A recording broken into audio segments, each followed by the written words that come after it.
দ্বিতীয় ধাপে এখানে একটা প্রশ্ন থাকে, অনেকেরই চিন্তা করে এই সংগঠনের সাথে থাকলে আমার কী লাভ।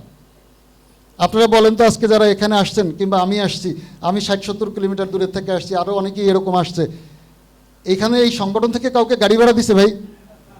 আপনাদের সবার পরিবার আছে না? কেন সেই পরিবার রেখে আপনারা এখানে আসছেন? সবাই একত্রিত থাকার জন্য, একটা ছায়ার নিচে থাকার জন্য, একটা প্ল্যাটফর্মে থাকার জন্য। এটাই কিন্তু আমাদের উদ্দেশ্য।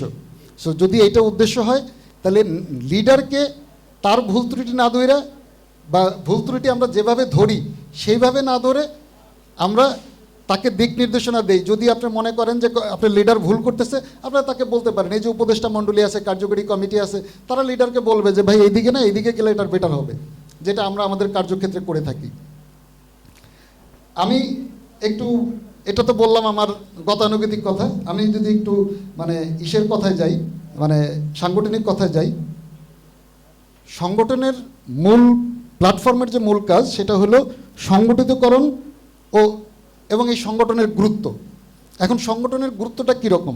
একটা সংগঠন ইটস লাইক এ শিপ, এটা একটা জাহাজের মতো বা একটা ফ্যাক্টরির মতো।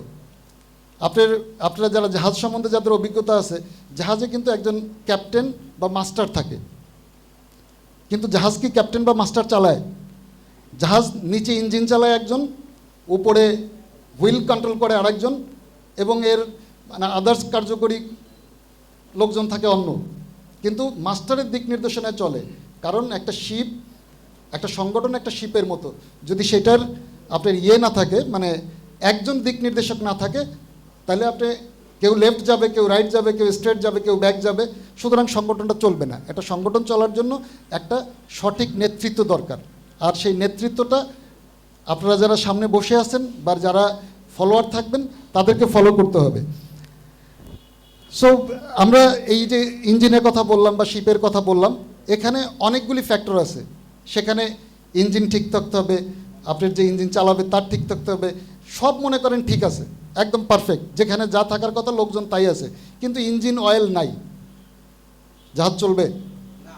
তার আমার এটা বলার উদ্দেশ্য হলো ভাই, যে এখানে আমরা সর্বকনিষ্ঠ যে সদস্য আছি, সেও এই জাহাজ চালানোর জন্য প্রয়োজনীয়। আজকে যদি মনে করেন এই কার্যকরী কমিটি এবং সভাপতি মণ্ডলী শুধু যদি এরা থাকে, আর যদি আপনারা এদের সাথে না থাকেন, তাহলে এই সংগঠন কি সংগঠন হিসাবে থাকবে? অবশ্যই থাকবে না। তার এই সংগঠনের আপনারা প্রত্যেকে যারা সদস্য, তারা এই সংগঠনের সংগঠক। আপনারা আছেন বলেই সংগঠন আছে, আপনারা একত্রিত হয়েছেন বলেই একটা সংগঠন তৈরি হয়েছে, এবং এই প্ল্যাটফর্মটাকে ধরে রাখা আপনাদের দায়িত্ব।